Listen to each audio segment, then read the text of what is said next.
Hey guys, welcome to an episode of Old Reader, New Reader. Almost said New Year Mint Condition first. So today we have what our patrons voted for, which is Daredevil, the Man Without Fear. So for those of you who aren't on our Patreon, just so you know, each month from now we'll be putting up a poll by publisher, usually, maybe put together a different way, and then you can vote for one of four picks, and then we'll review that one on the channel. So here it is, Daredevil, the Man Without Fear. The Man Without Fear. Today, sorry guys. It's okay. Yes. So in case you don't know, this is available in trade paperback, hardcovers. It's part of the Frank Miller Omnibus Companion. By the way, I just want to say the first printing of this is so cool because it feels like it's got this own, like, this is the dust jacket, right? Yeah. So the second printing, the entire thing is the dust jacket. This is the dust jacket for the first. Oh, I like that. That's nice. It's like a nice little sleeve. Like you see that in Japanese books a lot. Mm-hmm. So very and stay tuned because we'll also be giving away a $50 gift card to one of you live viewers that's with us tonight. And good luck. It'll be to cheapgraphicnovels.com, our sponsor for this segment. All right. Maddie. Yeah. Frank Miller. You've never read any Frank Miller, right? I don't think I have. Oh, no, we did. We did. You did. Yep. You did? We did. We did Frank Miller's Batman Year One. Oh, okay. Yeah, okay. I couldn't remember any others. I was like, it seems very unlikely that I haven't, but yeah, I really dug this. This is not my first Daredevil. I think this is my maybe second or third because we had read one Daredevil together, right? Yes, we did Guardian Devil. That's the Kevin Smith run. So. And then I've read Wade's Daredevil. This is my third time getting into Daredevil, so I was pretty stoked about it. Yeah. And this one is another like origin retelling. This is right. The retelling of Matt Murdock becoming Daredevil for the first time, getting all his heightened senses, and of course Miller throwing in a few things for a retcon, right? For the sake of retconning.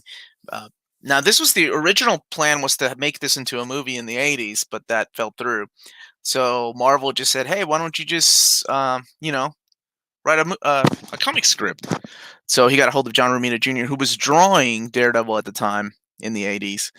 And then it wasn't until 1993 that they were able to come together and make this happen. So by then, John Romita Jr. had changed his art style. Like his art style was not a lot different, but it was different than this. This is the more blockier Frank Miller or John Romita Jr. So what's the retcon difference then from this to previous?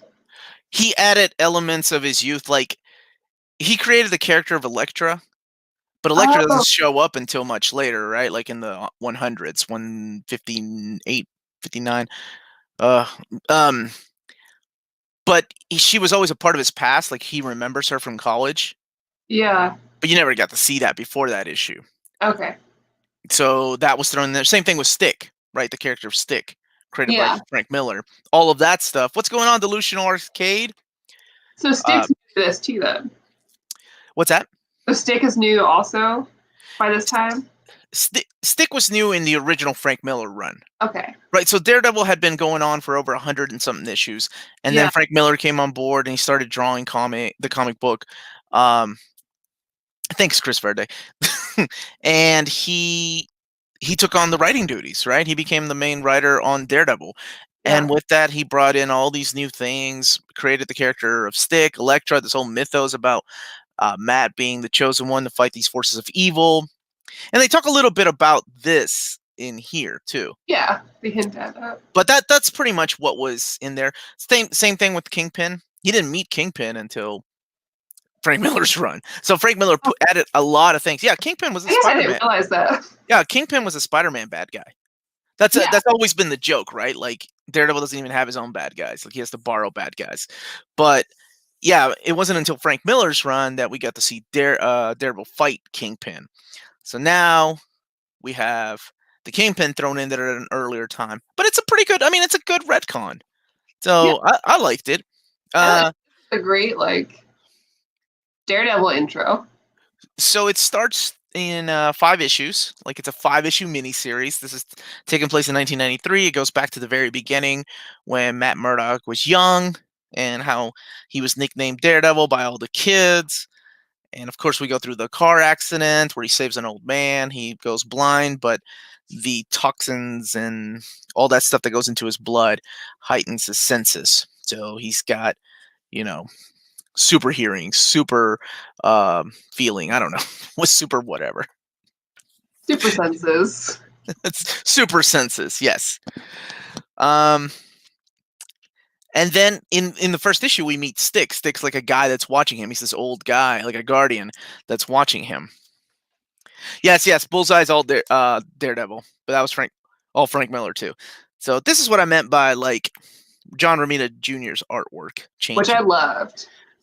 Like it's a lot more grittier. It really reminds me more of. Let me give like that Sin City Frank Miller look to it, but still John Romita Jr. If that makes any sense. So the first issue, he's upset about losing his eyesight, and Stick's like, come with me, boy, I'll train you. And he's like, the whole training thing is awesome, right? It's like an awesome training montage. Like he's shooting a bow and arrow, and he's like, he finally hits the bullseye, and he's like, do it again. Like Mr. Miyagi. That's so great. Oh, it's so awesome. And I love the time we get to spend with his dad too, like in that first issue also. Right. You get to see a little bit of that battling Jack Murdock, and yeah, it goes back into and another thing he retconned that was a cameo in here was his mom, right? His mom showing up, the nun that shows up.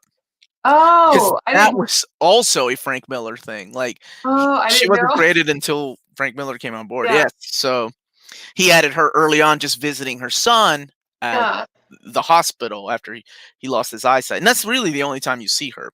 Yeah, and then we go through the story of battling Jack, trying to do the right thing, trying to make his kid proud, and then in the end getting shot by the Fixer.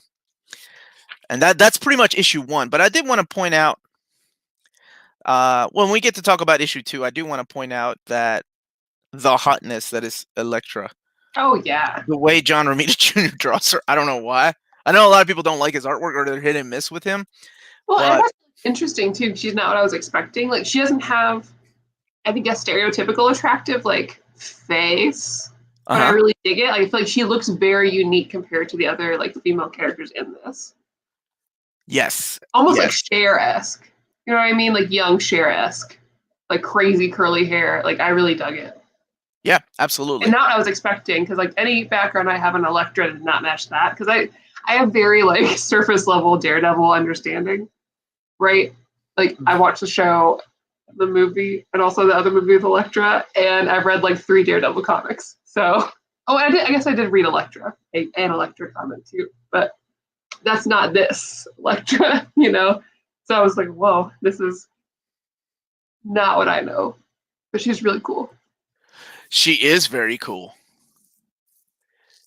So this is the issue where we're introduced to her character. So the first issue is more when he was a kid going through the accident. He grows up a little bit.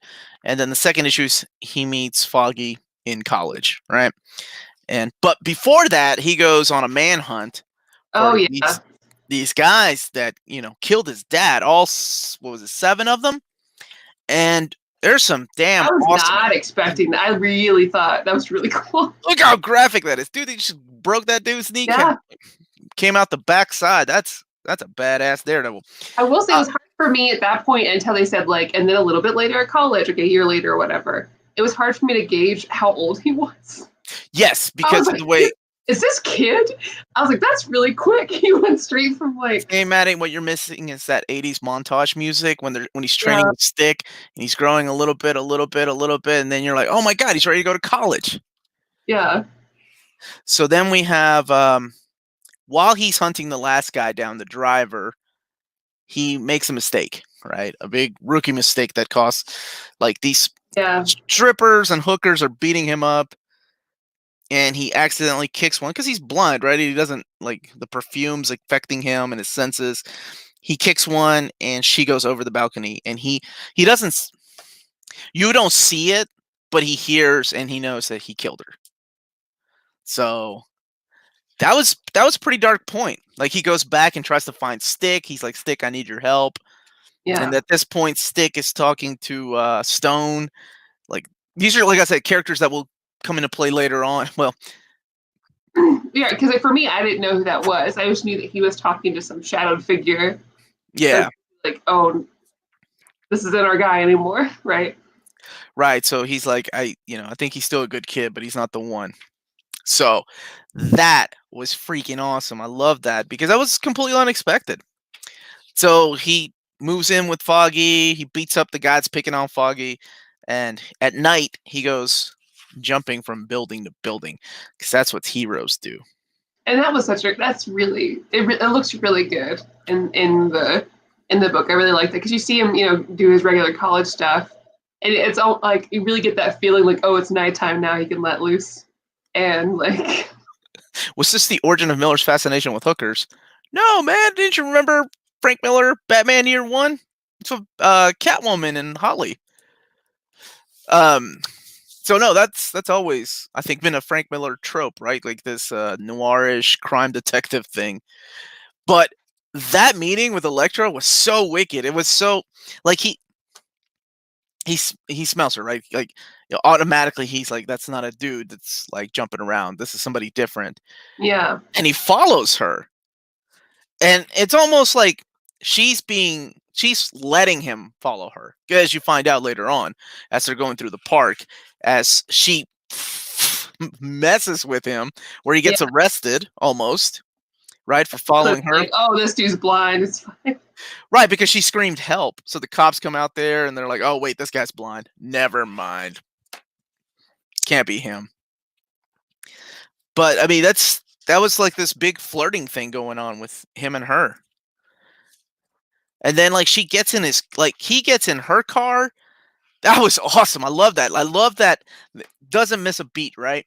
Like he's talking to Foggy about school and stuff, and she pulls up. He recognizes her scent without saying, in the car. because that's what you do.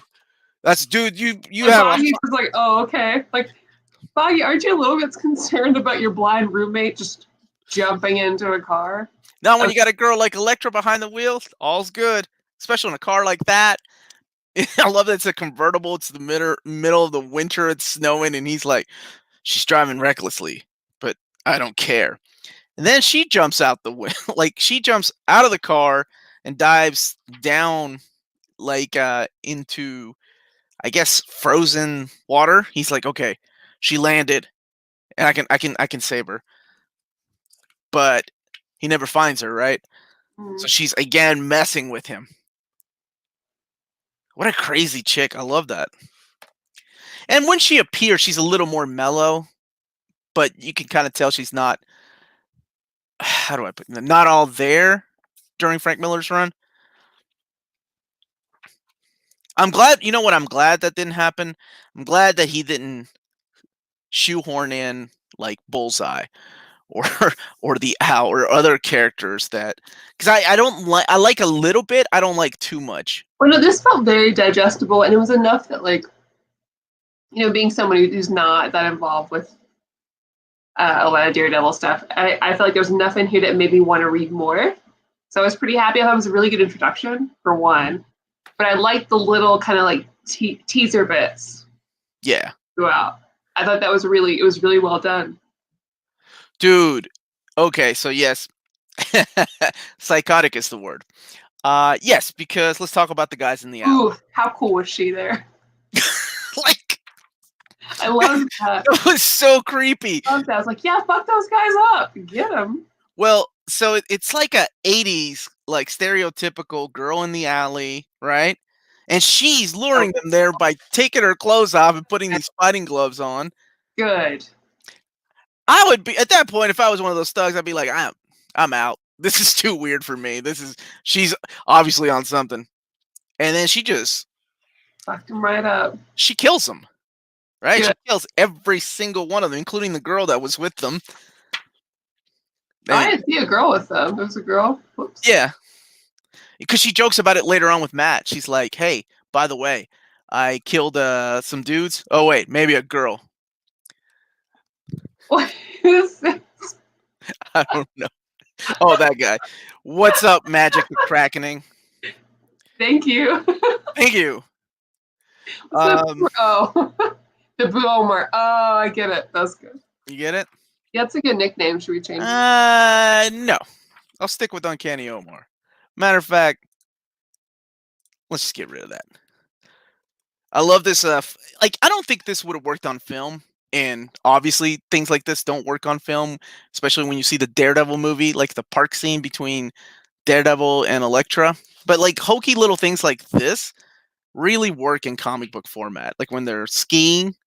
Like if I had watched Oh, this yeah. on screen, like No, that would look really dumb. that would look so cheesy. It would take me out of the movie, and I'd be like, I don't know about this.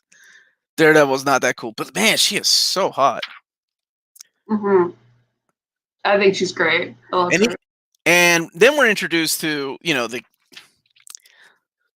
the crime syndicate,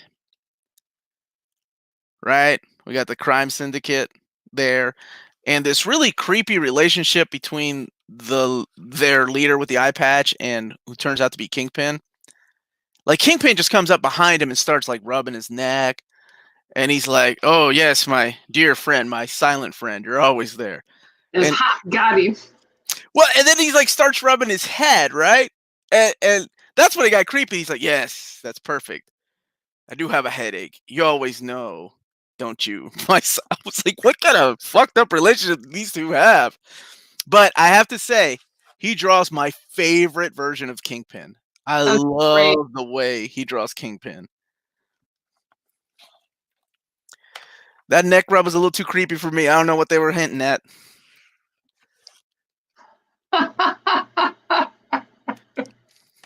All right, Matt to the Kraken's killing me with these super chats, though. Not as sexy as Omar. Show me. No, Electra's sexier.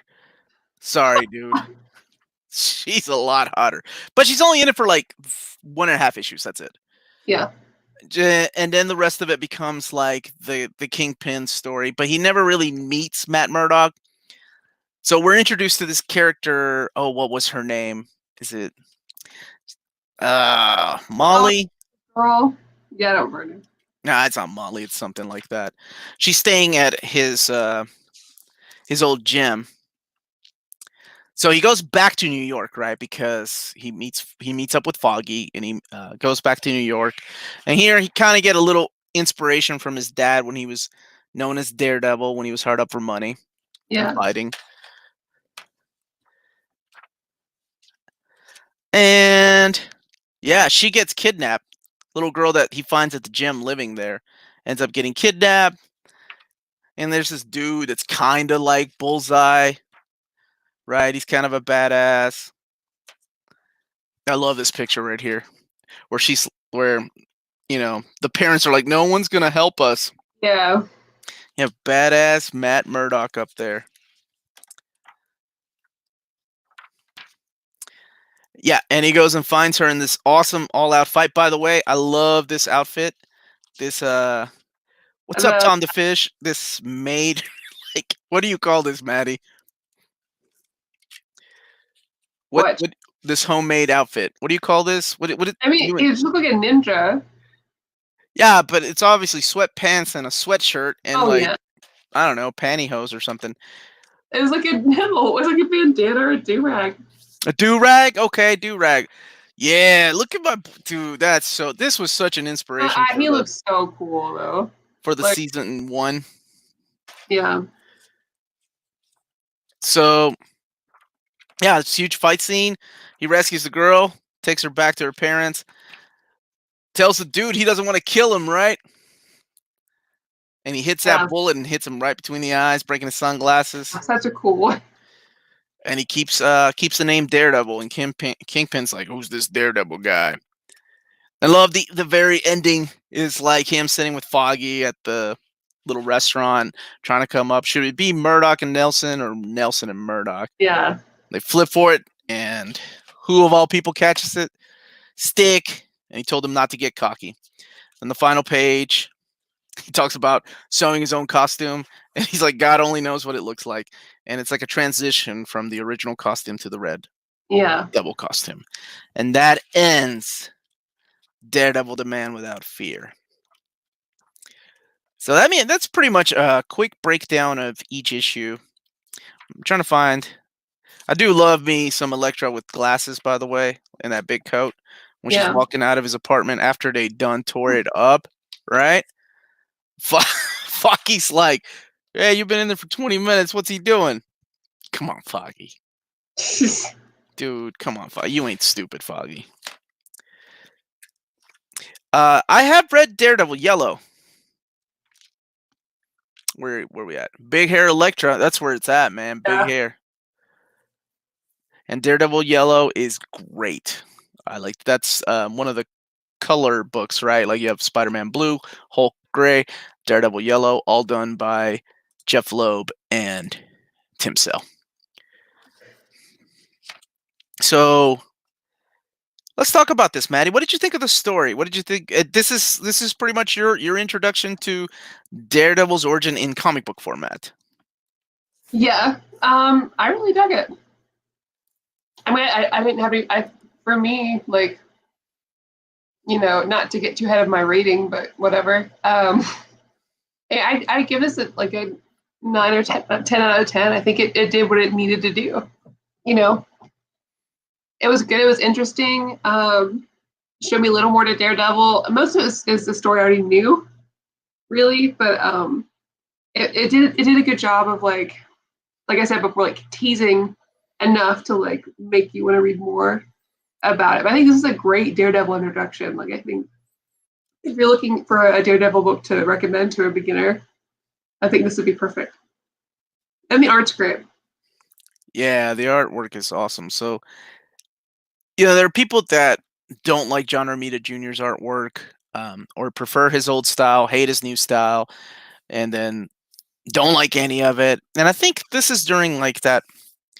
It's not really a transition phase, but because there for a while he was drawing really blocky characters.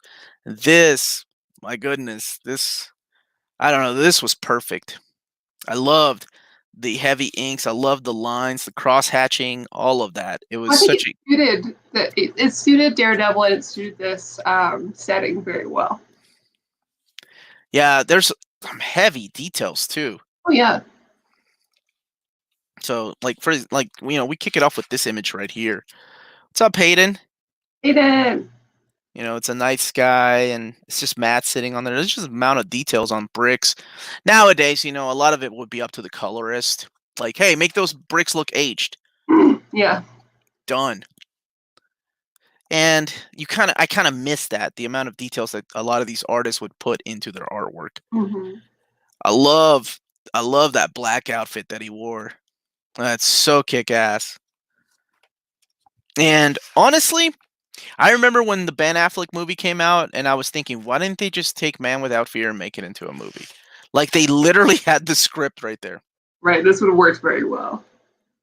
But, the saving grace of that, of course, was the TV show, because I was a big fan of the Netflix show. Mm-hmm. Like, throughout that first season, right, he wore that black outfit. Yeah. And then he got the Daredevil outfit. Yeah. Dude, you didn't like, okay, so Spencer feels different. He couldn't get past the third episode. Which one? When is the hallway scene? Because that's the episode that was the money shot. I was like, damn, that was amazing. I thought that was episode 2. I will say that Daredevil wasn't my favorite of those Interesting. Marvel shows. Really? Out of all I couldn't tell you why, but it just wasn't. But I love Jessica Jones, so. Oh, Daredevil is the only one I finished. Yeah. Although I will say I didn't watch the latest Jessica Jones season either. Okay. Yeah. Daredevil was my favorite and the only one I finished because everything else was just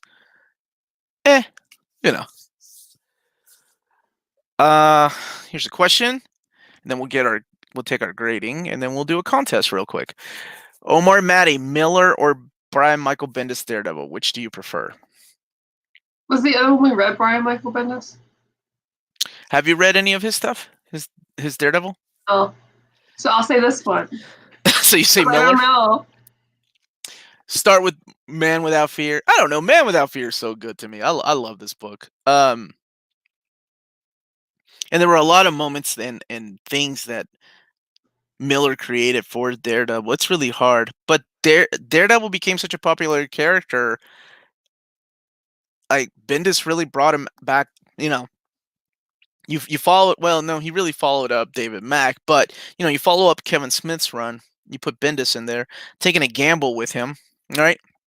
He was already writing mystery comics over or detective comics over at Image with Sam and Twitch. So Bill Jamaz and Joe Quesada took a gamble with him, and they're like, "Hey, maybe this guy could write Ultimate Spider-Man," and then eventually he took on Daredevil. So I think he brought in a whole new reading audience to Daredevil, and his books are easier to read.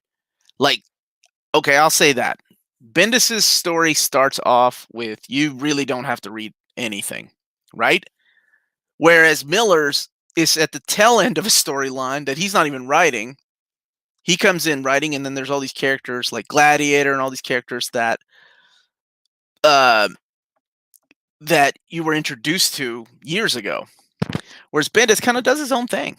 And that was the beauty of like Marvel letting him have this title. They were like, yeah, just do your own thing. He wrote these decompressed stories. Lasted 6-issue story arcs about people just sitting around talking about Daredevil. I literally am not kidding. That was one of the arcs. Just a group of people talking about the devil of Hell's Kitchen. Did I answer that? Did I say Miller Bendis? I think that's my long-winded answer to the correct answer is probably Bendis. I think it's new reader friendly, but for me, it's Miller. So, what would you give this book? This out of 10, Maddie. What would you give this book? I'd say a 9 or a 10. 9.5 out of 10. Works for me. I don't know. I don't have anything wrong with it, I guess. You know what I mean? Like, it's not like I was like, oh man, this is amazing. It's just like, no, like, it was very well done, and like, it was very good for a 5-issue story. Done. This is hard for me because I think I've given the last 3 books or last 2 books like a 10 out of 10. Oh. And that never happens. And we never read so many good books back to back. Because, Yeah. I mean, I'm going to be true to myself. This is a 10 out of 10 for me. I think it's very well done. It's and like I said before, like sometimes I'll give a thing like a high rating because of the way it made me feel, right? And this one, I think it's just very well put together. I loved it when I was a kid, and I love it now. It went by so maybe the only bad thing maybe is that it's done too quick. Would have loved to see a 12-issue miniseries. Yeah, but I think I'm happy with this because it didn't. I think it's good that it wasn't too much. Even the creepy Kingpin, yes. Wait, he wasn't being a creep. He was just using his manly ways to get where he wanted to be. Is the dude with the eye patch? That guy was a little creepy. But yeah, this is a 10 out of 10. I loved it. So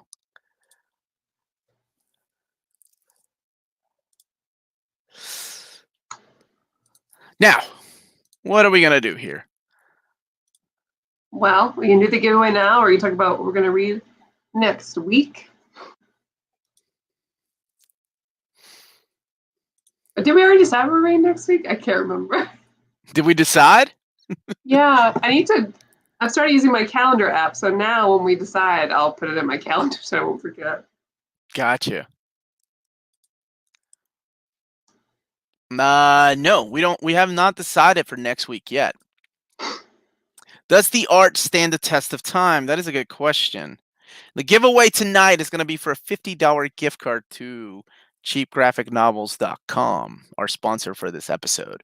And it's open to anybody overseas. in America, but you have to be in the chat. And next month we'll do it a little more fair. We'll make it available to anybody because I realize that our overseas people are asleep right now, right? And I'm like, oh wait, they don't have a really chance to win. So good luck to everybody. The only rule is if you've previously won, like the last couple of months, you cannot enter again. So Larry, if you're watching, that's you, buddy, calling you out. I don't see him in the chat. I don't see him in the chat too. Damn it, you weren't here. No, I'm booting that guy out. He wasn't here for the whole thing. You can't just come in and just. I'm just kidding. All right, so I'm trying to figure this stupid thing out. Like this, it's a random number generator that lets you pick it, but I didn't do my my homework and read up on it. So we're gonna have to do this the old-fashioned way. You ready, Maddie? Well, whoa, hey. Namaste. I agree. Yes, DC is going into a crisis. We can talk about that a little bit now that we're done with this. I won't have time to do a Dan Didio response video this week, so I'll be at C2E2. A Dan Didio response video. It's more like a reaction, right? Like what we expect or what we would like to see. It's my best because I feel like I'll have a lot of nice things to say. But okay. It's better if I don't. All right. So before we do that, before we talk about Didio and what we would like to see out of the DC Collected Editions department, let's do a giveaway. So next time I'll be a little more prepared and I'll do my homework on how to do this. There's a plugin that somebody showed me how to use where I just take people's email address. I don't know. So here we go. We got 74 people watching, right? So be quick with your fingers, everybody. Get to Google right now in case you don't know. Or just copy and paste what people put in the answer chat. The first 30 people, just 30 people, the first 30 people to answer this question are going to be automatically put into a random number generator. And I'll figure that out, Maddie, since you did it last time. Damn it, Larry, you are here. Well, I'm glad you're here. I'm glad you're here too. It came out the wrong way. So the first 30 people to answer this question will be put into a random number generator. And then that person will choose, and I'll go and count what number it was. And I promise to make it fair. It's equal as long as you're not related to us and you're a subscriber to the channel. Anybody can win. So good luck, everybody. And the question is, get to Google, get ready, and I'll make it easy. What's Elektra's last name? That's the question. So, I mean, really, the first guy that gets it right, everybody has to copy and paste, right? Then that's it. Maddie, all you got to do is help me make sure that we got 30, and then I'll... So, first 30 people. Yes. Maddie is here. Yes, we love her. We love Maddie, and we're glad that she's here.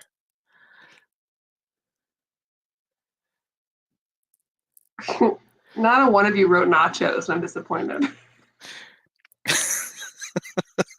Wasted opportunity. Yes. Nachos con queso. Yeah, that's my boy. Racist.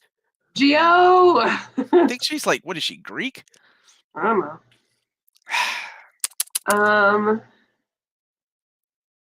I think there's enough. I don't know if there's 30, but let me look. I think there might be enough. I think there is 30.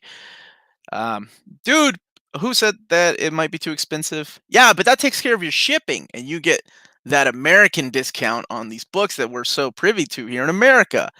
Like, I think about my Australian viewers, man. I feel so bad. Or the Canadian viewers, because their prices keep going up. So, all right. Everybody stop. Thank you so much. And I'm going to do a random... Y'all know what I'm going to do. And Maddie's going to help me count. No, I'm going to help me count. I'm tired. I got you. You take care of you. Thank you. I got you. Now to make it fair, I'm going to share my screen. Let me know when y'all can see this. Por favor. Whoa. You can see it? 9. Oh, sorry, you're going to generate. No. I haven't done it yet. Don't say it. Please don't be 30 because we have to count. All right, here we go. Good luck, everybody. The number. Oh God, of course. 29. All right. Stop sharing. Let's count this out. Let me get this out. Nah, we'll take anything. You don't have to spell it correctly. It's fine. I'll count. Maddie, you entertain them with your thoughts. Soul King, this is my channel. I'm a co-owner of this YouTube business. She is a partner. Yeah. Kind of like Foggy and Nelson. Yeah. Wait, that's the same guy. Foggy and Nelson is the same guy. I do have a live show on the Omnibus Collectors Network YouTube channel. Also, Soul King, is that a Soul King Brook reference, or is that something else? Colin, I've been reading a lot of Buffy lately. And then I checked out a bunch of graphic novels from the library that we're trying to get into before this weekend. Let's see. Oh, Matthew. Thanks. Freddie, that's right. Tomorrow I am doing a show with Kristen on the Omnibus Collectors Network at 7 p.m. EST. We will be talking about Harrow County Library Edition Volume 1. So we're reviewing that. Okay. Yeah. Nope. I count it 3 times. And the person also spelled it correctly. I think. You better have. I'm going to veto that if you didn't. Okay. So it is Tim Klein. Congratulations, brother. You won a $50 gift card. So email us at nearmintcon@gmail.com and we'll get back to you on how you can claim your gift card. That's all you need to do. Congratulations. Remember, we do this every month, so keep coming back. Congratulations, Tim Klein. We love being able to pay things forward, so that's good. If it helps you out with shipping or helps you out getting an omnibus, whatever it is, congratulations. Now, where were we? What were you talking about? I have a couple more questions. The Buffy books behind me are library editions. So they are oversized hardcovers, but yeah, they are library editions. These are Dark Horse behind me. And then Boom has continued that. So they will be continue to be releasing library editions of these seasons. We don't know if they'll be doing that for the new reboot of Buffy, because somebody also asked, aren't they remaking Buffy? Which, yes, they already have. Mm-hmm. So Boom has recently rebooted the Buffyverse, and it's been pretty good so far. The art's been pretty good, so I recommend checking it out. Currently, there's only like trades and a few hardcovers out, but they're doing a very good job of like producing well-bound books. So I hope that they'll continue doing library editions so it'll match my stupid Buffy collection behind me. Stupid Buffy collection. I love it. I'm proud of it. Who didn't want to flood the Dear Mint inbox with nudes? Clark. Bring it. As if you need an excuse, Clark. We'll take any nudes. I know what you're about. So is Tim even watching, or did he leave? Tim's gone, right? He's like, I don't care, man. Oh, wow. No, never mind. Sorry, my bad, Tim. Wait a minute. Everybody loves taking Jess's picture. Yes. This makes me laugh. So congratulations, Tim, and to everybody, thank you for joining for that. Now, really quick, let's all have a group discussion, a group therapy session here, because we didn't get to discuss this live, and I'm curious to know what Maddie thinks, and of course what you all think about the certain thing that happened last week that just kind of came out of nowhere. Yeah. And it's the decision to let Dan Didio let him go, right, from his position at DC. I was shocked. I think he was probably more shocked than anybody. Unless something's changed. And so I've been joking for like months that I was going to see him there, my villain origin story part 2. And and make him apologize for hating all the Titans. but yeah, he's leaving. So I'm like, what does this mean? Right? Because I on one hand, I do appreciate a lot of the things he's done for DC, but on the other hand, I also, being a recent comic book fan, like seeing the issues we have with like the micromanaging from his side, right, has led to some decisions that didn't make me happy as a DC fan. Because lately, I started out as a huge DC fan. I have more DC books than Marvel, any other publisher on my shelves, but like DC in the past 2 years isn't the Jeff Johns DC rebirth that I fell in love with, right? So I don't know. I hope that this is the start of a positive change for DC in a lot of ways, right? Like we've had issues with collected editions. Overall, like story continuity has changed pretty drastically in tone. I hope it gets better. And that's me trying to say it in the nicest way possible, because I don't sound that nice about it offline. By the way, this is my favorite comment so far. Oh, bless. Damo, next time. I just want to. The first thing I want to say is I hate anyone losing their job. I don't like the idea of someone getting let go. It's a horrible, because I've been there, and it's a horrible situation, especially when it comes unexpected, right? You don't. One day you're celebrating with your group, like, "Hey, we just released this." Next day, it's, "Hey, you're out the door." Yeah. It's a rough spot to be in. Well, yeah. So, and it's not just him. There's a lot of people that loved him in his group. So that's what I do want to say before I start my little what I think, and these are just my thoughts, of course. But Same. Dan Yeah. Didio reminds me a lot of Bob Harris at Marvel. And for anybody that knows Bob Harris had Marvel under Bob Harris was at the best of comic books in history. Best-selling comic book of all time. 2, 3, 4 best-selling comic books of all time were under Bob Harris. Bankruptcy, Bob Harris.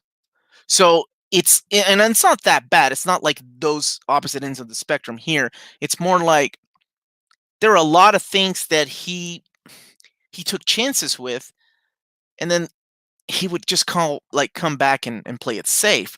Like, one of the things that I liked about Didio was his writing. I really liked the OMAC stuff. Yeah, I know, same. Right? I was a fan of OMAC, and it's nothing to do with that, but it's mainly that people would complain that he was a micromanager, that he's the reason why a lot of these collected editions would get canceled. And and the thing is, it's like, if you look at their collected editions department and you look at the collected editions they have released, they've literally played it safe. They've created an omnibus line. They've created an oversized hardcover line. They've created these new complete collection lines. They've created these new Bronze Age almost epic lines with the number in the back. They've created a box set for Crisis on Infinite Earths. The best thing they did was do the Rebirth Deluxe editions. That was like taking a gamble, where they were like, okay, let's go ahead and start making hardcovers when we have 2 trade paperbacks out. And it worked. It was doing so well, and the sales, I don't know what, it's different, right? Because I don't know how their department is run as opposed to Marvel. And I know just a little bit about Marvel. I don't know a lot about Marvel. Like, and I do want to say that we're coming from like a completely fan point, right? I don't know what the system like is there. Well, I can only fan. I'm just basing it on sales. Yeah. Basing it on sales alone, they were always at anywhere from like 15 to 18% lower than Marvel. Whether it was in the collected editions. You look at any time that Marvel released, like the Marvel Horror Omnibus, it outsold the Scott Snyder Batman Omnibus. Really? And that to me is insane, because there's a lot of factors that go into that. People were worried that they're not going to release a second one because of they know DC. So they were worried about that. And then on top of that, the build of the omnibus wasn't the greatest. So, competition is good. Competition keeps everybody on their toes. And I like that, especially when you're talking about the big 2. Oh, yeah. Right? The big 2 should always be like, they're coming up with something. We got to think of something else. We got to Right. do this instead of like, hey, they have an omnibus. Let's have an omnibus. They did the absolutes. Wonderful. And those eventually you're going to run out of ideas for absolutes. So because not everything works in oversized format, right? Yes. And this whole idea of number one selling, Marvel does the same thing, but Marvel doesn't reboot the universe every time. Like we don't we made it a joke now ever since Flashpoint with they purposely created a loophole in case sales started slumping New 52 that they could go back, and they created this new world. And then on top of that, now we're hearing of, well, I mean, 5G was his thing, right? He Oh was a big push yes. for that. What happens with that?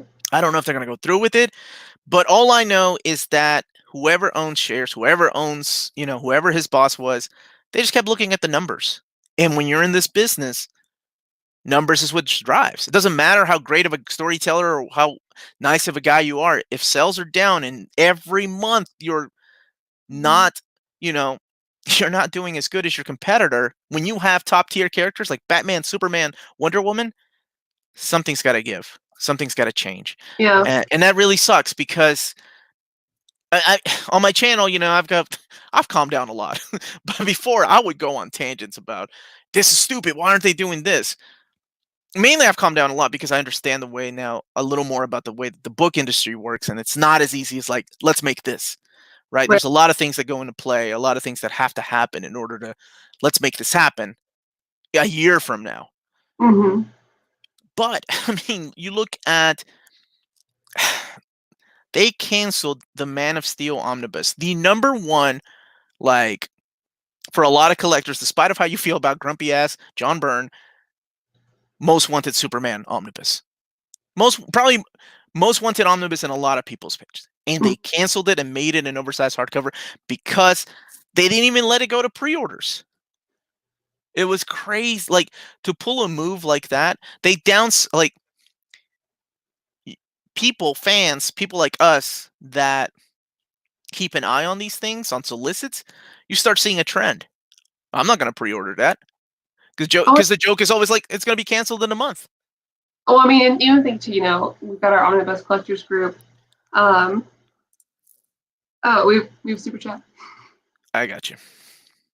Can anyone tell me how many Crisis DC has done? Yeah, Crisis on Infinite Earths, Infinite Crisis, Final Crisis. I'm not counting Identity Crisis because that really didn't do much. Um, I'm talking about some world-changing things. Hmm. So Infinite Crisis, Final Crisis, Flashpoint that reset everything, and then DC Rebirth, which was going to take us to 5G. But I don't know if that's even going to come or not. But I mean, I mean, those are just my thoughts. You see it as a fan. You start losing faith in the publisher, so you're absolutely. like, so you cancel your pre-orders. They see the cancellations of pre-orders. They're like, well, there's not enough pre-orders for Green Arrow Omnibus, so we got to cancel it. And And that's the part, we're all sharing it in the group, right? So it's very fresh in our mind. Like, there's always something like, oh, here it is. Like, this if DC cancellation gate is happening again. Here's the next one added to the list, and it's just really frustrating, especially for me. I'm such a huge DC fan, and to see these things continuously not come out is such a bummer. And the choice to move away from the Rebirth Deluxe hardcovers still makes me so depressed. there Oh, there there's a lot of things that like has become a joke, and it's become a sad joke. Like yeah, every month I would start I'm doing my upcoming collected editions for March. Every month I would start with, well, let's see what DC canceled, yeah, right?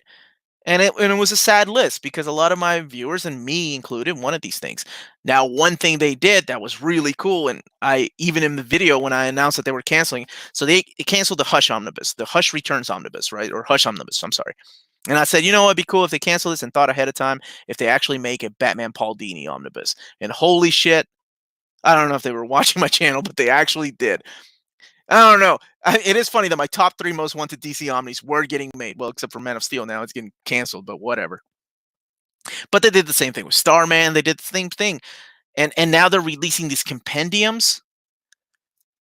Like, I've been talking to DC, right? I don't think that's a secret anymore. Like they send me a couple of books, and but I feel like that's the connection I have with them. That's it. Like they send me a couple of books, and there's a lot of answer or questions I have from a lot of my viewers, concerns and things like that that I would love because I know I feel comfortable to talk to David and be like, "Hey, David, this is going on." Like the whole thing with the flat spines, right?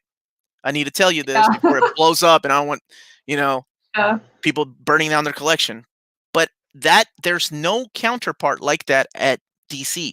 Everybody at DC is like, "Oh, that's not my area. You need to talk to." I They just call huge administrative overhaul, and in a lot of different ways. It's very right. obvious, not just with the collected editions, but also, look at the overall struggle they've been having with a lot of their continuing stories and storylines. A lot of those have been really kind of messed up in a way that doesn't appeal to a lot of readers.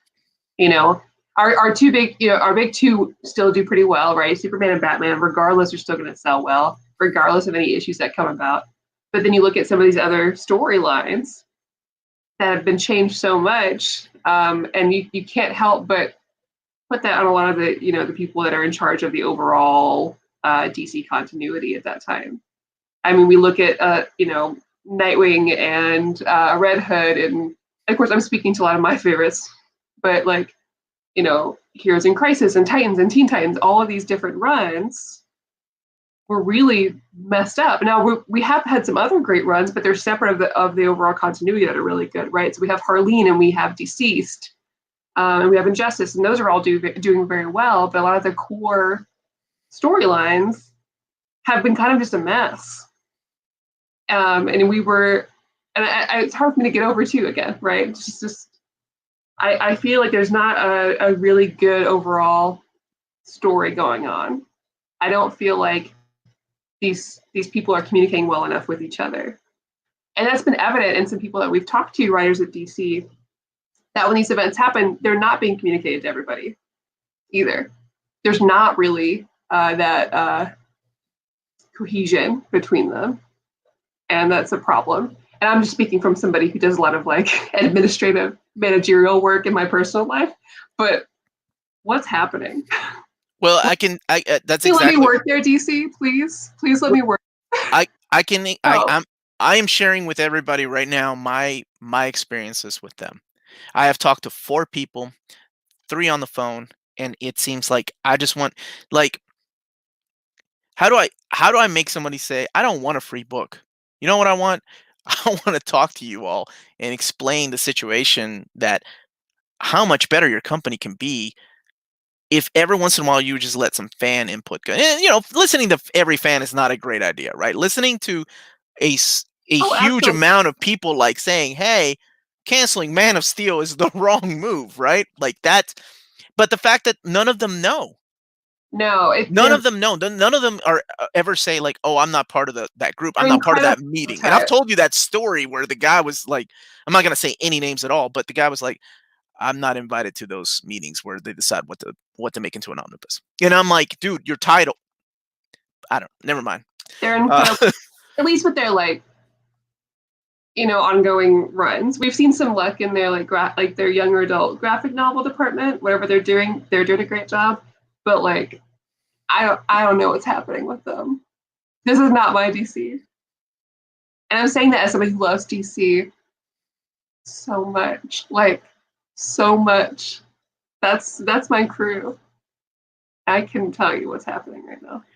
they're out of touch with the fans and they're out of touch with themselves. And I Mm-hmm. hate to sound like a fanboy that's bitching No, but about it's something, true. but it's just facts. When you see it and when you email them, when I talk to them, when I see what's going on, everything that Or they've when we talk canceled. to their writers, right? Well, And not right.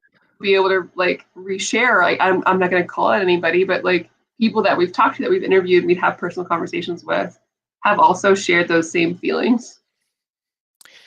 It's just they have the potential to be so much better, and all they need is just somebody with some kind of guidance.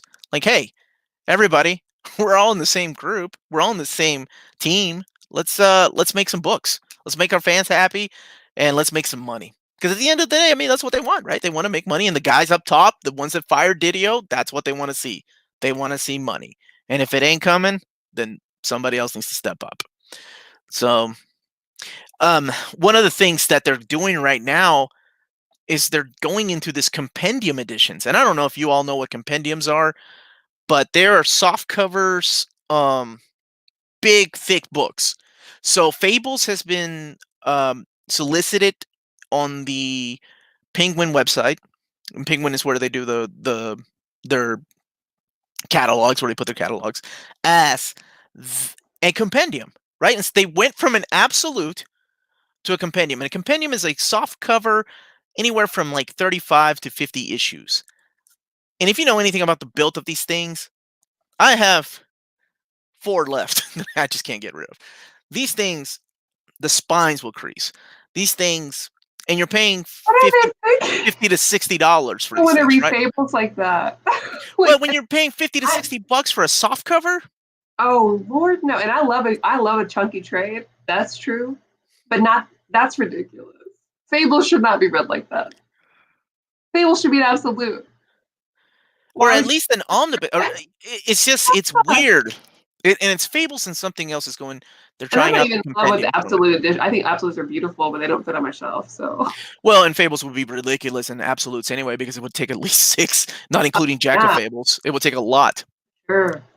But it's things like that. It's like, why not do something unique? Compendiums have been around for 10 years and it never worked for Image. It didn't work for Dark Horse. Take a gamble. And that's the beauty of like listening to your fan base sometimes. Hey, why don't you guys try this instead? But I don't know. Knock on wood, maybe all of this will be solved when they'll have some new management come in and be like, okay, we're doing things. We're starting over. Cancel everything. We're going to start over anew. Let's get some post-crisis Batman and Yeah, Superman out at this there. point, I'm not even mad if they reboot again because I'm just like fine, Well, whatever. You I, killed I, everyone I love anyways. Let's just start it over. I didn't mean reboot the universe. I meant reboot the No, they not people lose their jobs, but just kind of a rehaul of. no, yeah, it's true. They obviously, I mean, a lot of these problems like this happen from management. That's just the case. Yeah. You need a strong manager in there. Maybe not necessarily like a writer, but somebody who understands the marketing and the business here, right? Who doesn't have that experience but understands these characters, who can like put these people together and make sure this actually works. I'm speaking out of my ass about this, but you know. Oh, I'm making everything up as I go along, like I do most of my But this life. is just a nice rant. No, I don't. I didn't want to turn You this know, like into a leadership way. I'm like, we need some team building exercises. We need to fix this. So I'm sure I didn't want to sound like all these other YouTube channels, all these 20-year-olds like going off about, let me tell you what DC and how to fix it. Because I don't know shit about publishing, but I know a little bit about business and I understand the way things are supposed to work. And it ain't working. Left hand ain't talking to the right hand. That's gonna cause some issues, I man. just know that I love DC and I wish them the best. Yes, and So that's it, right? It's because we love these stories so much. I want it to go well. And I don't want my favorite publisher to go down or like lose. Or get bought by Marvel. That's my new favorite rumor. God, What? What? Who makes up these things? We got this covered. Is that what it was? I Oh don't my want that gosh. either. And Marvel I love buying Marvel, but I DC. don't want that. DC shutting down. Oh, we need some clickbait. See, that should have been the clickbait for us. DC shut down. Rumor confirmed. Question mark. Just to play it safe. Cover our bases. Uh, but anyway, yeah. So I hate this. I hate to be negative. I like trying to stay positive, but sometimes it's difficult when Yeah. uh, uh, dealing with things. I have a better relationship with Dark Horse and IDW than I do with DC. Like, it's weird. And I started talking to DC back in November is when all that started. And I thought by now we would be communicating a little bit more. But I don't know. Maybe that will all work it out and somebody will call me back and be like, "Hey, I got all your answers. They may not be what you want to hear, but I got them." Yeah. Oh, hey everybody! If you're gonna be at C2E2 this weekend, say hi. I'll be there. Yeah, go say hi to Maddie. Don't be shy. I'm gonna go talk to Gail Simone. She's gonna go talk to Gail Simone. And I'm gonna go side-eye Tom King. But actually, I'll tell him that I really like his work. Let's get some questions and then we can get going and let you go and pack. Omar, did you read the new Wolverine by Ben Percy? Not yet. How is it, man? I haven't read it. It came out last week, I think, right? I've been reading collected editions, getting ready for like some of these videos. I like to read some things ahead of time. Let's see. Joe Hill confirmed more Lock and Key Master Editions are being printed. Don't pay eBay prices. Thank you, Clark Nato. Thank you. Like I always say, if you really want a book, pay cover, but don't go don't go over cover. Most of those. I said hi to Rob earlier, Gumbo Yaya. Ah, all right. Yeah, co-host Rob. That's interesting. Okay. Did he say hi back? You better have.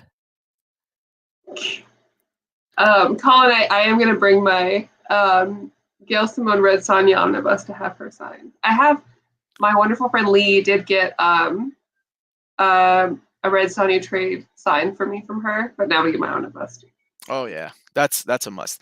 Do any of the companies send you floppies for review? Marvel has. Dynamite has. And Dynamite has. Got a review. I'll tell you, Dark Horse has offered and IDW offered, but I just don't have I don't have the time to go through every one of if I want to read something, because I like to read things for my pure enjoyment, right? So I still like to read things, whether it's through Comixology or through the Marvel app as they come out, and then say, oh, I like to own that trade paperback if I want to check it out. But that's at my own leisure and pace. I feel like if I get like a stack of 20 books, I'm like, oh my God, I have to read those and review them. That's not in me anymore because I'm reading omnis, I'm reading trade paperbacks to kind of sometimes refresh my brain and also know what the hell I'm talking about when I'm doing these overviews. And sometimes I still feel like I don't. Marvel and DC Comics should explore new markets to maximize their profitability. India could be one of the potential markets, but sadly we are neglected. I am so sorry. There's a lot of things I've learned too. I didn't know about like the prices of omnis and epics going up. Like other places like in Australia and in Canada, the prices of omnis and epics stay the same here, but they go up over there, which was a pretty interesting point that somebody made.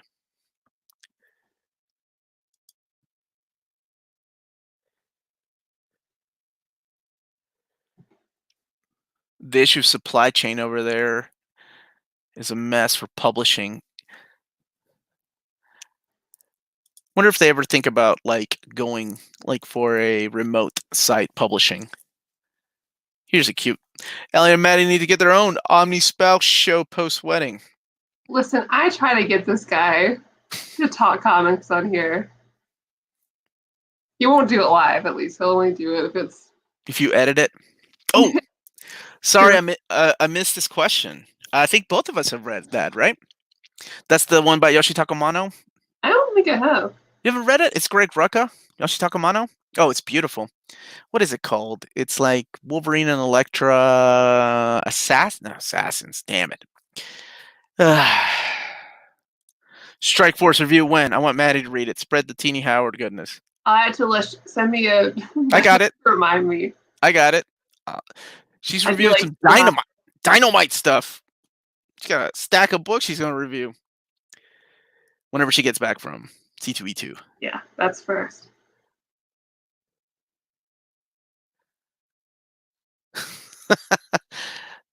Missed most of the show, but rate Daredevil 9. Have you read this, Hayden? By the way, that's a good rating, though. 9 is solid. That's good.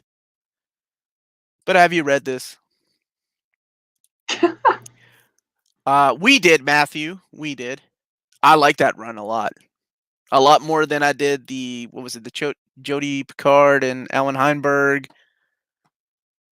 Yeah. She came in and saved that book because it was a mess before that.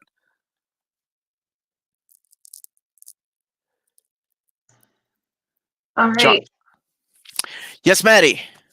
Time to go to bed. All right. Time for Maddie to go to bed. Everybody, thank you for joining us. Don't forget to hit that like, subscribe button. Remember, join our Patreon to vote for our book. What are we reading next week? Oh yeah, what are we reading next week? Shit. All right. We got Six this. We got. Sparks, W, it's C2E2.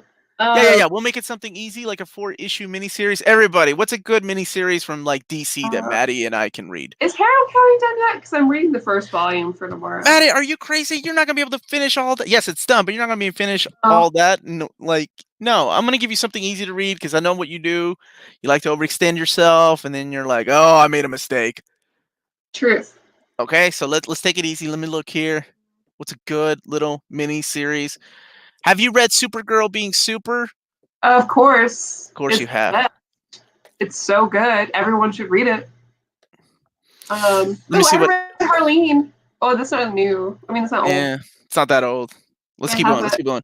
And we're taking some. Let me see. We've done Batman Long Halloween, and we haven't done Dark Victory yet. That would be a good one. But you said you wanted to take a break from Batman, so I'm listening to you. We got Omar month next month, so I'm gonna make you read the X-Men box set. Yeah, X-Men box set.